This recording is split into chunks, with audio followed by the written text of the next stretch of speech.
Hello everyone, my name is Abhishek from DSCI second year, and today I am going to present on the topic linear dependence, independence and basis of the vector space.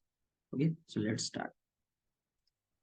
First of all, what I need you to know is that you should know what is linear combination in span of vectors. Okay, here I will briefly explain that linear combination is the scalar multiplication and addition of the vectors, while span of vectors v1, v2 and vn is the linear combination of those vectors. As you can see here, that span of v1, v2 and vn is a1, v1 plus a2, v2 dash dash an, vn, where a1, a2 and an belongs to the scalar field which is over the vector space v.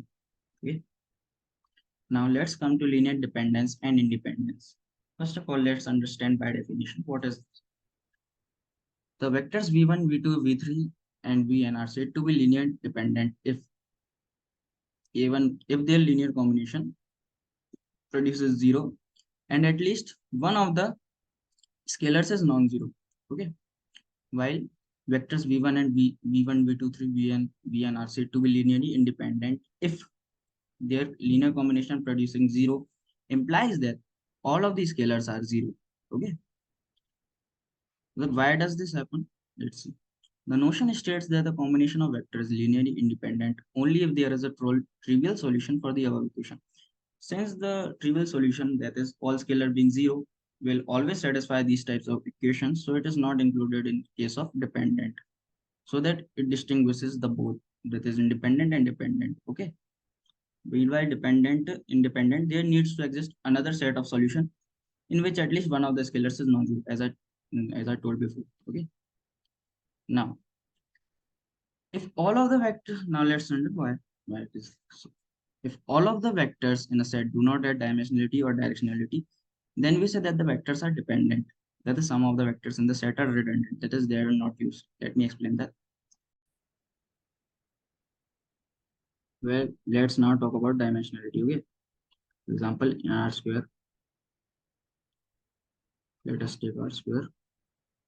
Here, x and y axis. If we take a vector like this and take another vector on this line, so they are linearly dependent. Okay, so their linear combination will only produce vectors which lie along this line. Okay? This line, and no vector will be produced which lies in the uh, remaining space. Okay, so this means that there is only one dimension here. So this means that one of the vector is redundant. Okay, so they are called linearly dependent. But if we take the other vector to be in a different line like this, then their linear combination might produce any vector lying in this whole region. Let me explain why. Okay, I have taken a visual example to do this. You can see that here.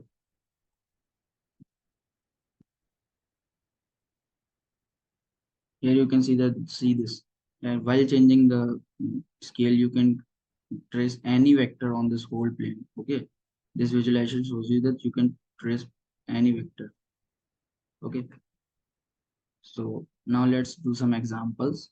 For example, we have I is in V is equal to R square vector space. It is asked whether the following vectors are linearly independent or dependent. So I will do the first example, while the rest I will leave for you. Okay.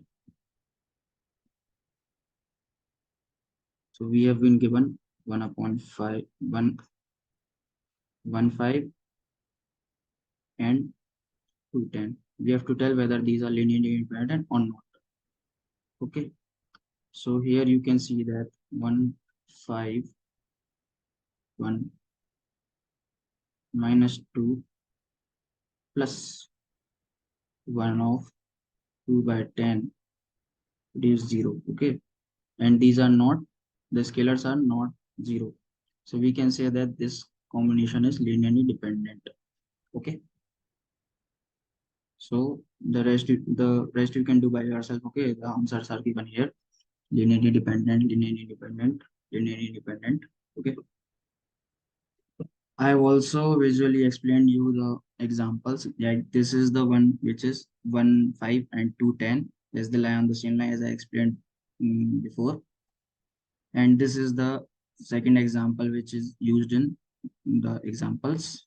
that is 1 by 5 and 2 6. Okay, so these may create, so these are linearly independent vectors because they lie in different lines. Okay, so let's talk about what will happen in RQ. Change it. Okay, so let's talk about in RQ. If I take x, y axis, z axis like this, and if I take vectors this, this. Okay, I have taken two vectors. Now let's see what linear combination of this will produce. In R square, we saw that when we take vectors of different direction, we get the whole plane as the span. Okay, so in this case, we will get a whole plane as,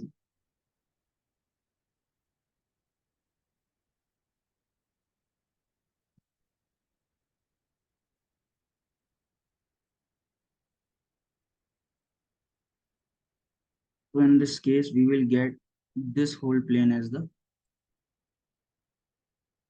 span. Okay, this one, this plane like this. This plane will be the span. Okay, now just assume if I take another vector which lies in the same plane, this vector lies in this plane. So since these two vectors can produce this vector, since they lie in the span of this vector, so it will not add any dimensionality. Okay? It will not produce any dimensionality. But let's draw another.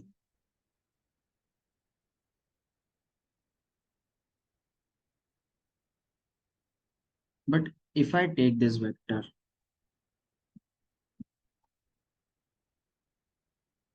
if I take this vector to be outside of this plane or inside, then you can see that upon changing the scale of this vector, I can travel any plane here. Okay.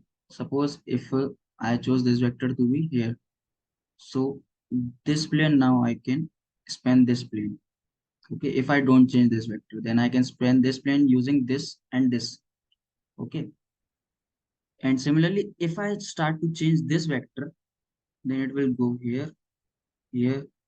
So this will plan the whole, this will span the whole 3D plane. Okay, so if you have got three linearly independent vectors in a 3D in R cube, then they will span the whole R cube. Okay, since it adds, since the, in this case the third vector adds another dimensionality. Okay, the third dimension. So now let's see how we can find whether the given set of vectors are linearly dependent or not. We will be using the row echelon form of the matrix. Okay, the rows which become zero after the are the independent rows, and you can remove them. The other remaining row vectors also have the same span as the initial set of vectors. Okay, here's one example. It is given here. The one, let's solve this. Let's solve the question here. 1, 2, 2, 1, 2, 4, 2, 6, 11. So let's convert this to row echelon form. So first I will do the operation R3 minus 3R1.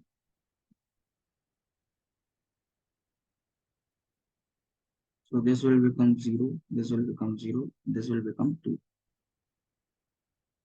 Now I will do R3 minus, first I will do R2 minus R1. So we will get 1, 2, 3, 0, 0, 1, 0, 0, 2. And then I will do R3 minus 2 R2. Okay, so we will get 1 2 3 0 0 1 0 0. So since this row comes out to be 0, so this is redundant vector. Okay, which means that the other set of vectors is dependent, and we can say that the span of the initial vectors, span of these vectors, these all three vectors, okay, all three vectors will be the same as the span of this and this. Okay, since the third is redundant and it does not add any dimensionality, so it does not mean anything in the span. Okay, so this thing is called the linear dependence lemma. Okay, since we can, that means we can remove the vector which does not add any dimensionality and still the span will remain the same. Okay, so as you can see here that the answer is given 0 0 0 1 2 3 1 2 4. This is also the same. That means the span of these two vectors will also be the same as the span of these three vectors. So now let's talk about the spanning set of vectors. Spanning set of vectors is those set of vectors in which that can span the whole space V. Okay. For example, for R square, 1 0 0 1 is a spanning set of vectors, and 2 3 5 2 3 2 is also an example. Okay. So let's discuss about this example. We have got 2 3 2 3 5 2 and 3 2. We got 2 3 5 2. But we know that in R square, even if we have two linearly independent vectors, we can span the whole R square. So this means that one of those vectors will be redundant. Okay, is a redundant vector. So we can remove one of them. Any one of them we can remove because all three of them are linearly independent. All because any set of two is linearly independent. So let us remove 3 2. So the span of this is also the same as the span of these three vectors, and their span equals R square. So here we have we have also used the linear independence lemma since we have removed the 3 2 since it was dependent over 2 3 and 5 2. Okay, and for R cube we have 1 0 0 0 1 0 and 0 0 1 as a spanning vector. Okay, let me show you. As I showed you earlier that if we take x y z and if we have 1 second, if we have this is 1 2 0 0 1 0 0 0 1 0 0 1, sorry, 1 0 0 0 1 0 and 0 0 1. Okay, so these two will span this whole plane. Okay, this one, this whole plane,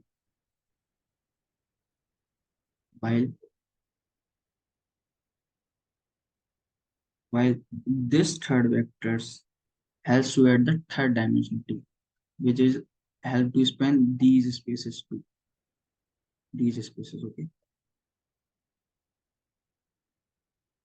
so we have spanned the whole, so we have spanned the whole R cube using three linearly independent vectors. Okay, similar to what we had done in 2D case. For 2D case, we had two linear independent vectors. We span the whole R square. Okay, so now let's talk about linearly independent set and the spanning set. In a finite dimensional vector space, the size of any linear independent set is less than or equal to the size of the spanning set. Okay, let us understand how.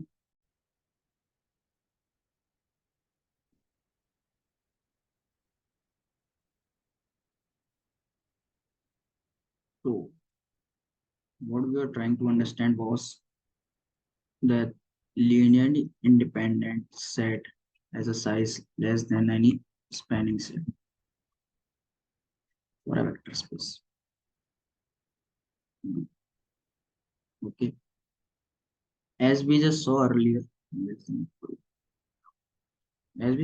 that for two dimension we had to have a dimensionality of 2. So we will be using at least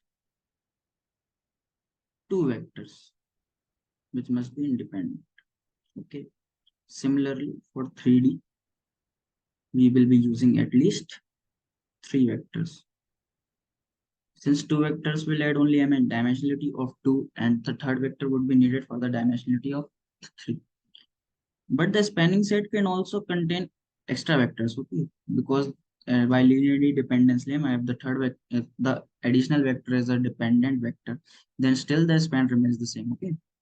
So the least vectors will be the same as the dimension of the R vector space, okay?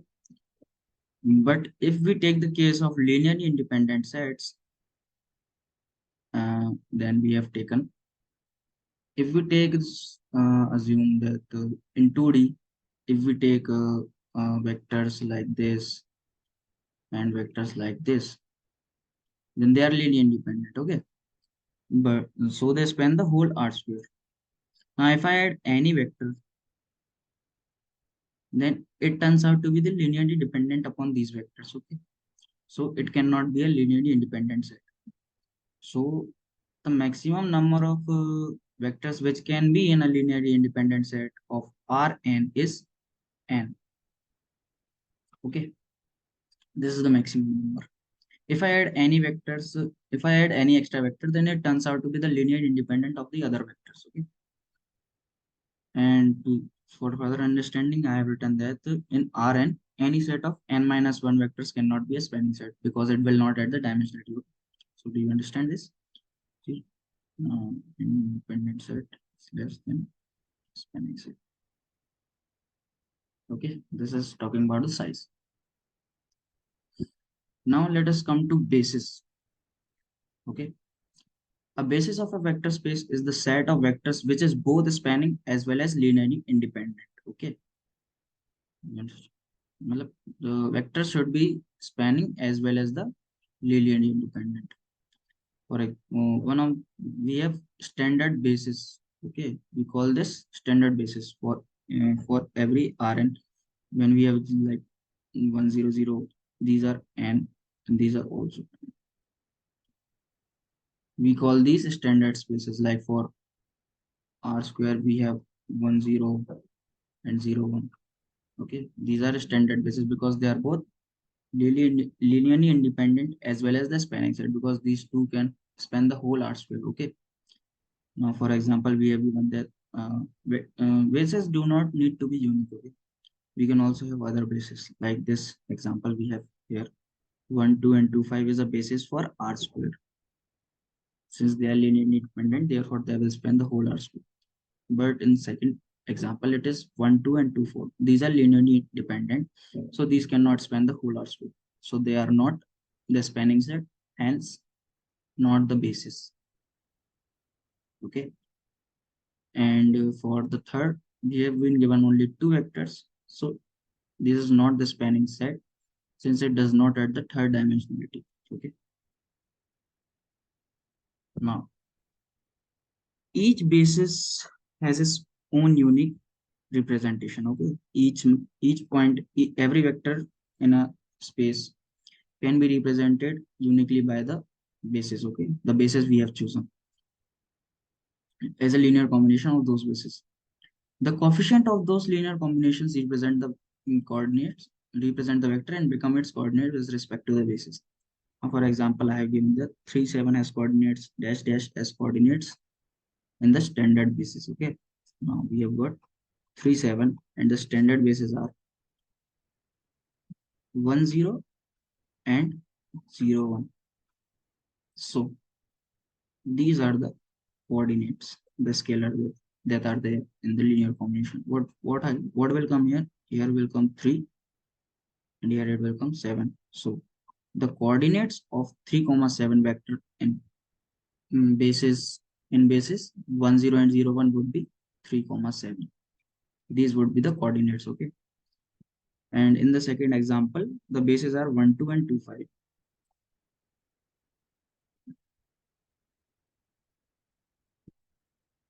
Bases are 1 2 and 2 5. Okay. Let's assume this is x, this is y. So what questions I have? X plus 2y, 7 is equal to 2x plus 5y. Upon solving, we see that x is equal to 1 and y is equal to 1. So coordinates of vector 3 comma 7 in basis 1 comma 2 and 2 comma 5 is 1 comma 1. This is the coordinate of vector 3 comma 7 in the given basis. Here I have shown you. Okay, 3 comma 7 1 comma. Now what does this mean? Infinitely many bases. Now 3 comma 7, let's take this and suppose these are the basis 1 basis and this is also the vector of a basis. Okay, since we know for r square at least the number of vectors should be 2. Okay, so this is the first and this is the second. Now these are the coordinates. Okay, now I can choose any coordinates here. Okay? I can choose any coordinates, and by using that we can find out the vectors in the basis. So this means that there exist infinitely many bases, and since I can choose any coordinates. Okay, since there are infinitely many coordinates, therefore there exist infinitely many bases. Okay, now let us see some results on the basis. Okay, every spanning set can be reduced to a basis, as you have seen that in independence lemma. We saw that 1 comma 2, 2 comma 3 and 3 comma 4. This is a spanning set, and since this is a spanning set, using the linear dependence lemma, we can reduce this to the basis, eliminating this since it is dependent on these two vectors. Okay. If the spanning set has the size same as that of the vector, same as that of the basis, then it cannot be reduced further. Okay, it is already the basis. Now the second point states that every linearly independent set can be extended to a basis. Now how can we prove this? Because you take the linearly independent set and then append the spanning set onto it. So, and then you can use this same reduction to the basis to get the basis. Okay, you can say that you can use this property, above property, to prove the below property. Now for any two bases we have the same number of vectors. What does this mean? That we have already shown, we have already seen that the size of linearly independent set is less than equal to the size of spanning set. Now if we have a basis, so we have the same set. If we have a basis, then the basis is the same as, is also the linearly independent and the spanning set. This means that the size of the linearly independent set is equal to the size of the spanning set, since basis is both. So this means that the basis of the same space, vector space Rn, have to be of the same size of the vectors. Okay. So these were the results on basis. So I hope you understand this linearly dependence, independence, and the basis of the vectors. Okay. Thank you.